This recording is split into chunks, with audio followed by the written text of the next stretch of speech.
नमस्कार दोस्तों, आपका स्वागत है एक बार फिर से भक्ति ज्ञान केबी चैनल पर। आज हम 16 सोमवार की व्रत कथा सुनेंगे। यह व्रत सप्ताह के प्रथम दिवस सोमवार को रखा जाता है। यह व्रत भगवान शिव जी को मनाने के लिए रखा जाता है। 16 सोमवार के दिन भक्ति पूर्वक व्रत करें। आधा सेर गेहूं का आटा के 3 अंग बनाकर घी, गुड़, दीप, नैवेद्य, पूंगी फल, बेलपत्र, जनेऊ का जोड़ा, चंदन, अक्षत, पुष्प आदि से प्रदोष काल में भगवान शिव का पूजन करें। एक अंगा भगवान शिव को अर्पण करें। 2 अंगाओं को प्रसाद स्वरूप बांटे और स्वयं भी ग्रहण करें। 17वें सोमवार के दिन पाव भर गेहूं के आटे की बाटी बनाकर घी और गुड़ बनाकर चूरमा बनाएं। भोग लगाकर उपस्थित लोगों में प्रसाद बांटे। 16 सोमवार व्रत कथा। पृथ्वी पर भ्रमण की इच्छा से भगवान शिव और पार्वती जी अमरावती नगर में पहुंचे। वन उपवन और सुंदर भवनों को देखकर भगवान शिव को अमरावती नगर बहुत अच्छा लगा। उन्होंने कुछ दिन उसी नगर में रहने के लिए कहा। पार्वती को भी अमरावती नगर बहुत अच्छा लगा था। उस नगर के राजा ने भगवान शिव का एक विशाल मंदिर बनवा रखा था। शिव और पार्वती उस मंदिर में रहने लगे। एक दिन पार्वती ने भगवान शिव से कहा, हे प्राणनाथ, आज मेरी चौसर खेलने की इच्छा हो रही है। पार्वती की इच्छा जानकर शिव पार्वती के साथ चौसर खेलने बैठ गए। खेल प्रारंभ होते ही उस मंदिर का पुजारी वहां आ गया। पार्वती ने पुजारी से पूछा, पुजारी जी, चौसर के खेल में हम दोनों में से किसकी विजय होगी? उस समय शिव और पार्वती परिवर्तित रूप में थे। पुजारी ने एक पल कुछ सोचा और झट से बोला, चौसर के खेल में त्रिलोकीनाथ की विजय होगी। यह कहकर पुजारी पूजा पाठ में लग गया। कुछ देर बाद चौसर में शिव जी की पराजय हुई और पार्वती जी जीत गईं। पार्वती जी ने ब्राह्मण पुजारी के मिथ्या वचन से रुष्ट होकर उसे कोढ़ी हो जाने का शाप दे दिया। शिव और पार्वती उस मंदिर से कैलाश पर्वत लौट गए। पार्वती के शाप से कुछ ही देर में ब्राह्मण पुजारी का सारा शरीर कोढ़ से भर गया। नगर के स्त्री पुरुष उस पुजारी की परछाई से भी दूर दूर रहने लगे।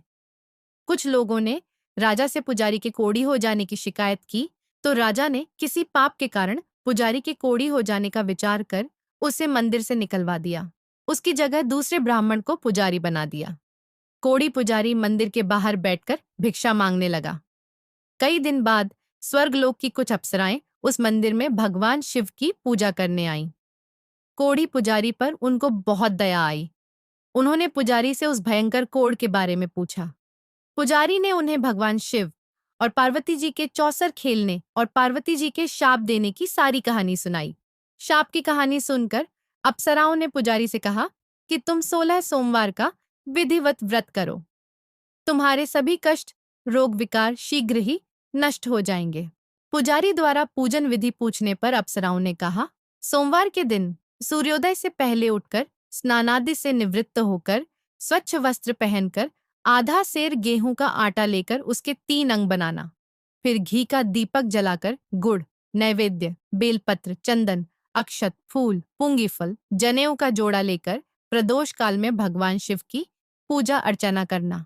पूजा के बाद 3 अंगों में एक अंग भगवान शिव को अर्पण करके शेष 2 अंगों को भगवान का प्रसाद मानकर वहां उपस्थित स्त्री, पुरुषों और बच्चों को बांट देना। इस तरह व्रत करते हुए जब 16 सोमवार बीत जाए तो 17वें सोमवार को 1 पाव आटे की बाटी बनाकर उसमें घी और गुड़ मिलाकर चूरमा बनाना। फिर भगवान शिव को भोग लगाकर वहां उपस्थित स्त्री, पुरुष और बच्चों को प्रसाद बांट देना। इस तरह 16 सोमवार व्रत करने और व्रत कथा सुनने से भगवान शिव तुम्हारे कोढ़ को नष्ट करके तुम्हारी सभी मनोकामनाएं पूरी कर देंगे। इतना कहकर अप्सराएं स्वर्गलोक को चली गईं। पुजारी ने अप्सराओं के कथनानुसार विधिवत 16 सोमवार का व्रत किया। फलस्वरूप भगवान शिव की अनुकंपा से उसका कोढ़ नष्ट हो गया। राजा ने उसे फिर मंदिर का पुजारी बना दिया। मंदिर में भगवान शिव की पूजा करता हुआ ब्राह्मण पुजारी आनंद से जीवन व्यतीत करने लगा। कुछ दिनों बाद पुनः पृथ्वी का भ्रमण करते हुए भगवान शिव और पार्वती उस मंदिर में पधारे। स्वस्थ पुजारी को देखकर पार्वती ने आश्चर्य से उसके रोग मुक्त होने का कारण पूछा, तो पुजारी ने उन्हें 16 सोमवार व्रत करने की सारी कथा सुनाई। पार्वती जी भी व्रत की बात सुनकर बहुत प्रसन्न हुई और उन्होंने पुजारी से इसकी विधि पूछकर स्वयं 16 सोमवार का व्रत प्रारंभ किया। पार्वती जी उन दिनों अपने पुत्र कार्तिकेय के नाराज होकर दूर चले जाने से बहुत चिंतित रहती थीं। वे कार्तिकेय को लौटा लाने के अनेक उपाय कर चुकी थीं, लेकिन कार्तिकेय लौटकर उनके पास नहीं आ रहे थे। 16 सोमवार का व्रत करते हुए पार्वती ने भगवान शिव से कार्तिकेय के लौटने की मनोकामना की। व्रत समापन के तीसरे दिन सचमुच कार्तिकेय वापस लौट आए। कार्तिकेय ने अपने हृदय परिवर्तन के संबंध में पार्वती ही से पूछा, हे माता, आपने ऐसा कौन सा उपाय किया था जिससे मेरा क्रोध नष्ट हो गया और मैं वापस लौट आया? तब पार्वती जी ने कार्तिकेय को 16 सोमवार के व्रत की कथा कह सुनाई। कार्तिकेय अपने एक ब्राह्मण मित्र ब्रह्मदत्त के परदेश चले जाने से बहुत दुखी थे। वह वापस नहीं आ रहा था। उसको वापस लौटाने के लिए कार्तिकेय ने 16 सोमवार का व्रत करते हुए ब्रह्मदत्त के वापस लौट आने की कामना प्रकट की। व्रत के समापन के कुछ दिनों के बाद मित्र लौट आया। ब्रह्मदत्त ने लौटकर कार्तिकेय से कहा, प्रिय मित्र, तुमने ऐसा कौन सा उपाय किया था जिससे परदेश में मेरे विचार एकदम परिवर्तित हो गए और मैं तुम्हारा स्मरण करते हुए लौट आया? कार्तिकेय ने अपने मित्र को भी 16 सोमवार के व्रत की कथा विधि कह सुनाई। ब्राह्मण मित्र व्रत के बारे में सुनकर बहुत खुश हुआ। उसने भी व्रत करना शुरू कर दिया। 16 सोमवार व्रत का समापन करने के बाद ब्रह्मदत्त यात्रा पर निकला। कुछ दिनों बाद ब्रह्मदत्त एक नगर में पहुंचा। नगर के राजा हर्षवर्धन की बेटी राजकुमारी गुंजन का स्वयंवर हो रहा था। उस स्वयंवर में अनेक राज्यों के राजकुमार आए थे। स्वयंवर में राजा हर्षवर्धन की हथिनी, जिसके गले में जयमाला डाल देगी, उसी के साथ राजकुमारी का विवाह होना था। ब्रह्मदत्त भी उत्सुकतावश महल में चला गया। वहां कई राज्यों के राजकुमार बैठे थे। तभी एक सजी धजी हथिनी सूंड में जयमाला लिए वहां आई। उस हथिनी के पीछे राजकुमारी गुंजन दुल्हन की वेशभूषा में चल रही थी। हथिनी ने ब्रह्मदत्त के गले में जयमाला डाल दी। फलस्वरूप राजकुमारी का विवाह ब्रह्मदत्त से हो गया। 16 सोमवार व्रत के प्रभाव से ब्रह्मदत्त का भाग्य बदल गया। ब्रह्मदत्त को राजा ने बहुत सा धन और स्वर्ण आभूषण देकर विदा किया। अपने नगर में पहुंचकर ब्रह्मदत्त आनंद से रहने लगा। एक दिन उसकी पत्नी गुंजन ने पूछा, हे प्राणनाथ, आपने कौन सा शुभ कार्य किया था जो उस हथिनी ने राजकुमारों को छोड़कर आपके गले में जयमाला डाल दी? ब्रह्मदत्त ने 16 सोमवार व्रत की सारी कहानी बता दी। अपने पति से 16 सोमवार का महत्व जानकर राजकुमारी गुंजन ने पुत्र की इच्छा से 16 सोमवार का व्रत किया। निश्चित समय पर भगवान शिव की अनुकंपा से राजकुमारी के एक सुंदर व स्वस्थ पुत्र उत्पन्न हुआ। पुत्र का नामकरण गोपाल के रूप में हुआ। दोनों पति पत्नी सुंदर पुत्र को पाकर बहुत खुश हुए। पुत्र ने भी माँ से एक दिन प्रश्न किया कि मैंने तुम्हारे ही घर में जन्म लिया, इसका क्या कारण है? माता गुंजन ने पुत्र को 16 सोमवार व्रत की जानकारी दी और कहा कि भगवान शिव के आशीर्वाद से ही मुझे तुम जैसा गुणी व सुंदर पुत्र मिला है। व्रत का महत्व जानकर गोपाल ने भी व्रत करने का संकल्प किया।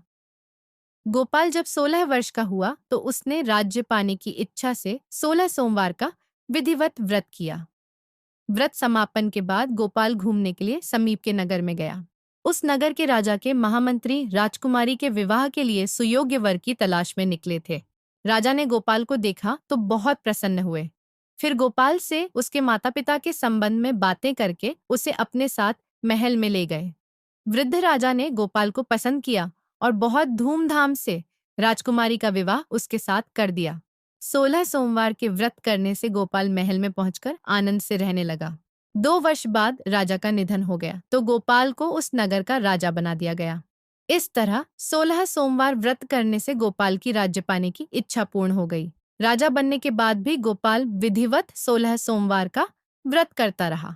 व्रत के समापन पर 17वें सोमवार को गोपाल ने अपनी पत्नी मंगला से कहा कि व्रत की सारी सामग्री लेकर वह समीप के शिव मंदिर में पहुंचे।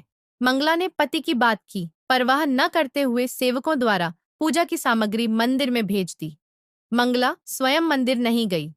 जब गोपाल ने भगवान शिव की पूजा पूरी की तो आकाशवाणी हुई, हे राजन, तेरी रानी मंगला ने 16 सोमवार व्रत का अनादर किया है, सो रानी को महल से निकाल दे, नहीं तो तेरा सब वैभव नष्ट हो जाएगा, तू निर्धन हो जाएगा।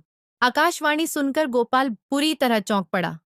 उसने तुरंत महल में पहुंचकर अपने सैनिकों को आदेश दिया कि रानी मंगला को बंदी बनाकर ले जाओ और इसे दूर किसी नगर में छोड़ आओ। सैनिकों ने राजा की आज्ञा का पालन तत्काल कर दिया। मंत्रियों ने राजा से प्रार्थना की कि वे रानी को अन्यत्र न भेजें। तब राजा गोपाल ने आकाशवाणी वाली बात बताई तो वे भी भगवान शिव के प्रकोप के भय से शांत होकर रह गए। रानी मंगला भूखी प्यासी उस नगर में भटकने लगी। मंगला को उस नगर में एक बुढ़िया मिली। वह बुढ़िया सूत काट कर बाजार में बेचने जा रही थी, लेकिन उस बुढ़िया से सूत उठ नहीं रहा था। बुढ़िया ने मंगला से कहा, बेटी, यदि तुम मेरा सूत उठाकर बाजार तक पहुंचा दो और सूत बेचने में मेरी मदद करो तो मैं तुम्हें धन दूंगी।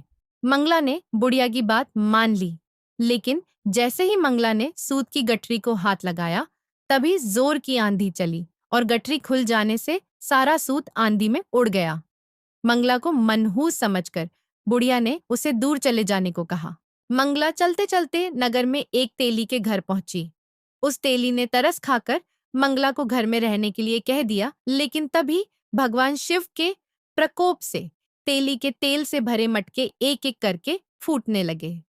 तेली ने मंगला को मनहूस जानकर तुरंत घर से निकाल दिया। भूखी प्यासी रानी वहां से आगे की ओर चल पड़ी। रानी ने एक नदी पर जल पीकर अपनी प्यास शांत करनी चाहिए तो नदी का जल उसके स्पर्श से सूख गया। अपने भाग्य को कोसती हुई रानी आगे चल दी। चलते चलते रानी एक जंगल में पहुंची। उस जंगल में एक तालाब था। उसमें निर्मल जल भरा हुआ था। निर्मल जल देखकर रानी की प्यास तेज हो गई। जल पीने के लिए रानी ने तालाब की सीढ़ियां उतरकर जैसे ही जल को स्पर्श किया, तभी उस जल में असंख्य कीड़े उत्पन्न हो गए। रानी ने दुखी होकर उस गंदे जल को पीकर अपनी प्यास शांत की। दोपहर की धूप से परेशान होकर रानी ने एक पेड़ की छाया में बैठकर कुछ देर आराम करना चाहा, तो उस पेड़ के पत्ते पल भर में सूखकर बिखर गए। रानी दूसरे पेड़ के नीचे जाकर बैठी तो उस पेड़ के पत्ते भी गिर गए। रानी तीसरे पेड़ के पास पहुंची तो वह पेड़ ही नीचे गिर पड़ा। पेड़ों के विनाश को देखकर वहां पर गायों को चराते ग्वाले बहुत हैरान हुए। ग्वाले मनहूस रानी को पकड़कर समीप के मंदिर में पुजारी जी के पास ले गए। रानी के चेहरे को देखकर ही पुजारी जान गए कि रानी अवश्य किसी बड़े घर की है, भाग्य के कारण दर दर भटक रही है। पुजारी ने रानी से कहा, पुत्री, तुम कोई चिंता नहीं करो, मेरे साथ इस मंदिर में रहो, कुछ ही दिनों में सब ठीक हो जाएगा। पुजारी की बातों से रानी को बहुत सांत्वना मिली। रानी उस मंदिर में रहने लगी, लेकिन उसके भाग्य में कोई परिवर्तन नहीं हुआ। रानी भोजन बनाती तो सब्जी जल जाती, आटे में कीड़े पड़ जाते, जल से बदबू आने लगती। पुजारी भी रानी के दुर्भाग्य से बहुत चिंतित होते हुए बोले, हे पुत्री, अवश्य ही तुझसे कोई अनुचित काम हुआ है, जिसके कारण देवता तुझसे नाराज होकर तुझे इतने कष्ट दे रहे हैं। पुजारी की बात सुनकर रानी ने अपने पति के आदेश पर मंदिर में न जाकर शिव की पूजा नहीं करने की सारी कथा सुनाई। पुजारी ने कहा, अब तुम कोई चिंता नहीं करो, कल सोमवार है और कल से तुम 16 सोमवार के व्रत करना शुरू कर दो। भगवान शिव अवश्य तुम्हारे दोषों को क्षमा करके तुम्हारे भाग्य को बदल देंगे। पुजारी की बात मानकर रानी ने 16 सोमवार के व्रत प्रारंभ कर दिए। सोमवार को व्रत करके विधिवत शिव की पूजा अर्चना करके रानी व्रत कथा सुनने लगी। जब रानी ने 17वें सोमवार को विधिवत व्रत का समापन किया तो उधर उसके पति राजा गोपाल के मन में रानी की याद आई। गोपाल ने तुरंत अपने सैनिकों को रानी मंगला को ढूंढकर लाने के लिए भेजा। रानी को ढूंढते हुए सैनिक मंदिर में पहुंचे और रानी से लौटकर चलने के लिए कहा। पुजारी ने सैनिकों से मना कर दिया और सैनिक निराश होकर लौट गए। उन्होंने लौटकर राजा को सारी बातें बताईं। राजा गोपाल स्वयं उस मंदिर में पुजारी के पास पहुंचे और रानी को महल से निकाल देने के कारण पुजारी जी से क्षमा मांगी। पुजारी ने राजा से कहा, यह सब भगवान शिव के प्रकोप के कारण हुआ है, इसलिए रानी अब कभी भगवान शिव की पूजा की अवहेलना नहीं करेगी। पुजारी जी ने समझाकर रानी मंगला को विदा किया। राजा गोपाल के साथ रानी मंगला महल में पहुंची। महल में बहुत खुशियां मनाई गईं। पूरे नगर को सजाया गया। लोगों ने उस रात दिवाली की तरह घरों में दीपक जलाकर रोशनी की। ब्राह्मणों ने वेद मंत्रों से रानी मंगला का स्वागत किया। राजा ने ब्राह्मणों को अन्न, वस्त्र और धन का दान दिया। नगर में निर्धनों को वस्त्र बांटे गए। रानी मंगला 16 सोमवार का व्रत करते हुए महल में आनंद पूर्वक रहने लगी। भगवान शिव की अनुकंपा से उसके जीवन में सुख ही सुख भर गए। 16 सोमवार के व्रत करने और कथा सुनने से मनुष्य की सभी मनोकामनाएं पूरी होती हैं और जीवन में किसी तरह की कमी नहीं होती है। स्त्री पुरुष आनंद पूर्वक जीवन यापन करते हुए मोक्ष को प्राप्त करते हैं। Thanks for watching.